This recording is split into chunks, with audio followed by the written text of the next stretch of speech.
hati. Nah, seharusnya bagaimana? Untuk orang-orang yang begini, yang sempurna semuanya, kita jangan iri hati. Jadikan dia sebagai panutan kalau kita mau menjadi lebih baik. Ya. Terus untuk yang lain-lain, karena kita semua lihat positifnya, maka kita belajar untuk memaafkan. Kenapa? Karena sebenarnya begini.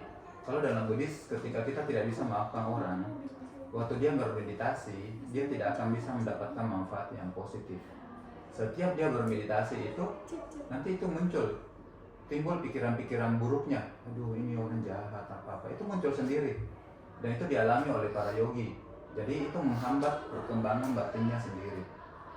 Kalian bisa lihatlah, kalau misalnya kita bertengkar, kemudian kalian tidak maafkan, kalian punya lawan itu sudah tidur nyenyak, kita masih apa? Balik kiri, balik kanan. Masa dibilang tak begini, masa dia kasih begini, tak begini. Padahal lawan kita sudah tidur, tenang gitu. Ya. Nah, dalam Dhamma, kenapa kita perlu memaafkan? Karena ingat, semua makhluk mewarisi karmanya masing-masing. Artinya apa? Kalau kita tidak memaafkan, berarti kita tanam kebencian yang baru. Dan hasilnya pasti buruk untuk kita. Kalau kita maafkan, berarti dia kan tanam karmanya sendiri, urusannya. Kita tidak usah pusing gitu. Ya. Kurang lebih seperti itu. Ada lagi? Pertanyaan selanjutnya terkait meditasi tadi. Jadi apakah meditasi efektif menurut ajaran Buddha untuk menyembuhkan luka batin? Ya. Jadi kalau kalian lihat, kalian bisa searching di internet, ya. Meditasi itu sekarang digunakan oleh dunia kedokteran. Jadi di barat itu, coba ya saya cari, saya lupa namanya. Jadi di barat itu dunia kedokteran, dunia sains itu semakin berkembang. Mereka memanfaatkan meditasi untuk menyembuhkan. Jadi para yogi, para pesakitan itu disuruh untuk ikut meditasi, dan di meditasi itu mereka sebenarnya diajarkan juga pemahaman untuk melepas. Jadi satu kuncinya, kalau mereka mau berkembang, mereka harus memaafkan, gitu, ya. Jadi dengan meditasi mereka bisa memaafkan, maka mereka bisa menjadi lebih baik. Nah, di dalam meditasi itu ada, di dalam Buddhis itu ada meditasi 40 jenis. Salah satu itu metta. Metta itu artinya cinta kasih, ya. Nah, cinta kasih itu kalau dikembangkan, dia memang cocok untuk orang-orang yang tipenya pembenci.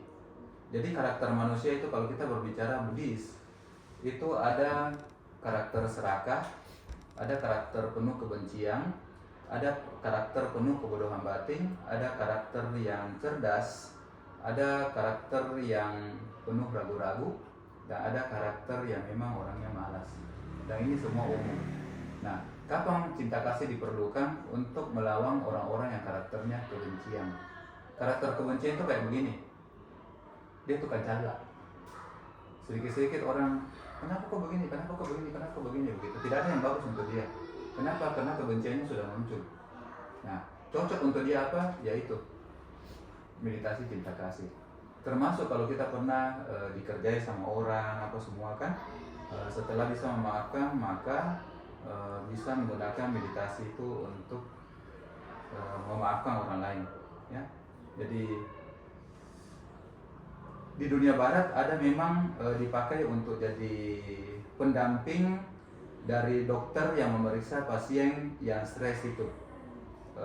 Nama meditasinya apa ya, mereka pakai program. Sambil kita jalan, sambil saya carikan supaya tidak buang waktu, ya, nanti saya kasih tahu. Oke, silakan. Jadi memang dianjurkan dan memang ada begitu. Itu salah satu dari 40 objek meditasi yang dianjurkan oleh Buddha.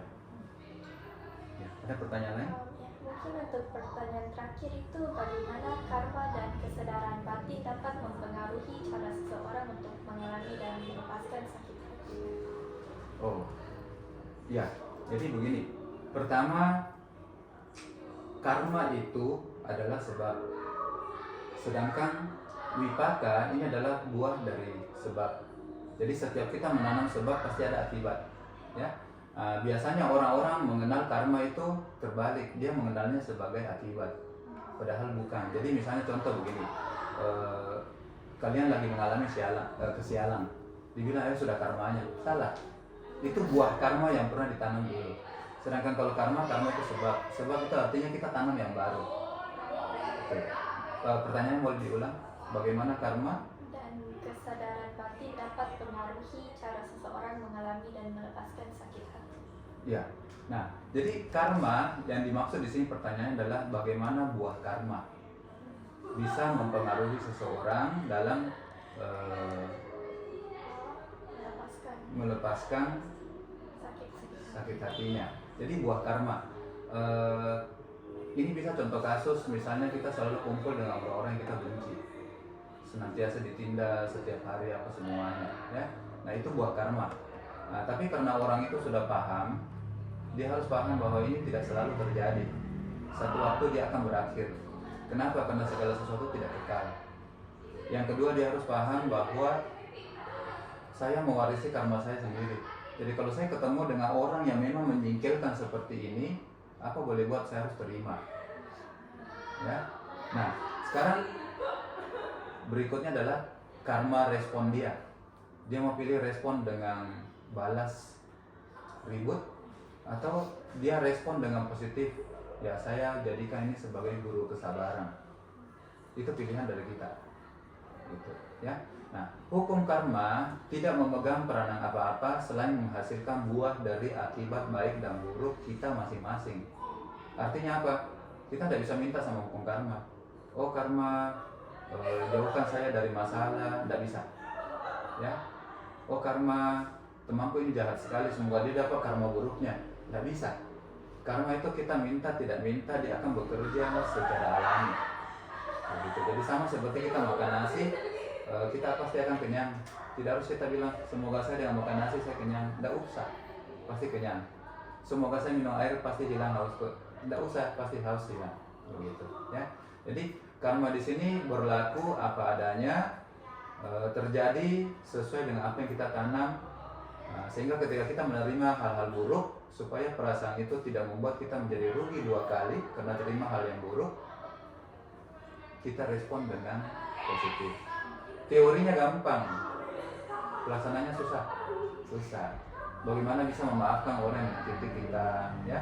Bagaimana bisa menyadari bahwa ya saya dapat karma buruk, dia bisa marah sama saya atau dia salah sangka sama saya.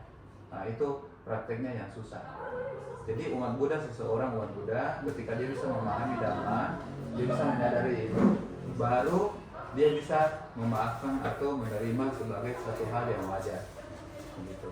Kalau pemahamannya kurang, dia juga tetap akan kenapa selalu karma buruk yang berbuah.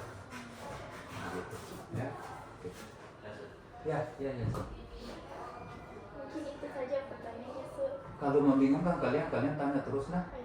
Jangan ya. Karena saya suka menjawab dengan beranalogi dan ceritanya panjang supaya kalian bisa paham. Cuma kadang-kadang cerita panjang begitu kalian malah jadi bingung nanti. Jadi kalau ini tidak jelas silakan kalian tanya. Cukup ya? Cukup jelas sih. Masa? Saya sendiri tidak tahu, saya bilang Ada jika catat